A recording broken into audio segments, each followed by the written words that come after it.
Hello, my name is Liza, and today I'd like to share with you my version of the popular ping pong ball wreath made popular by J. Mooney DIY.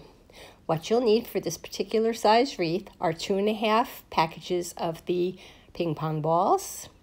Jay used a drill to put holes in the balls. I just used a fuse tool because I don't trust myself with a drill. Based on her recommendation, I used the smaller of the two 3D wreath forms. I also found this really pretty infinity scarf, so I'll be using that instead of ribbon for a bow. I'm using white and red chalk paint. 1 bunch of these blueberries. And just 1 of the carnations from this patriotic bouquet. And of course some floral tape and floral wire. The first thing I did was I separated my rings and I chose the 2 that were the most similar in size because I have 2 front doors, so I thought I would make 2, but I'm only showing you 1 here.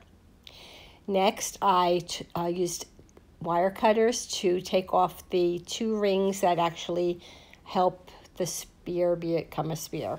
And then with those same wire cutters, I just cut into 1 portion of the ring so that we could put the balls on later.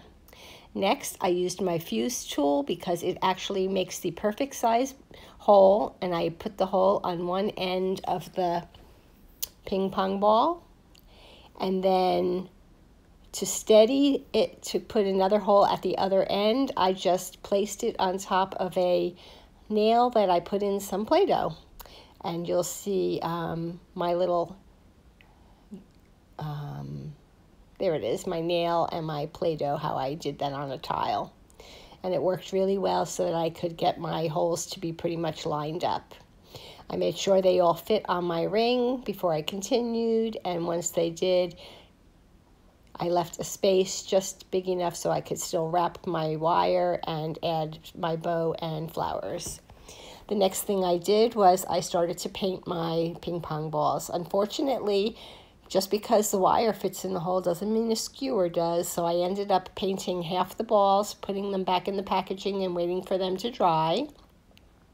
So I did that with half of the white, and then I did some half red.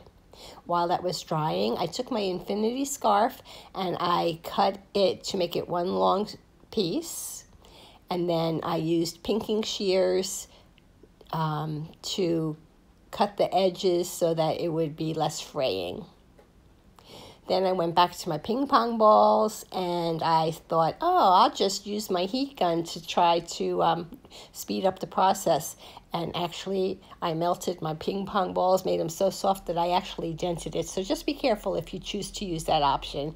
I did the same thing for the red.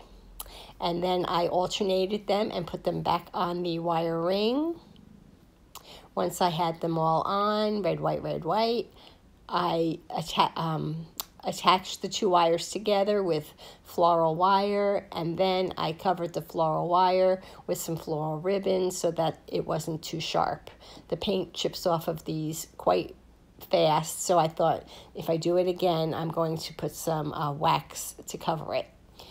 Then I took my berries, and I really did not like the neon green leaves, so I took them off. I cut them down and then took 3 and wrapped them together with floral tape, and I did that twice.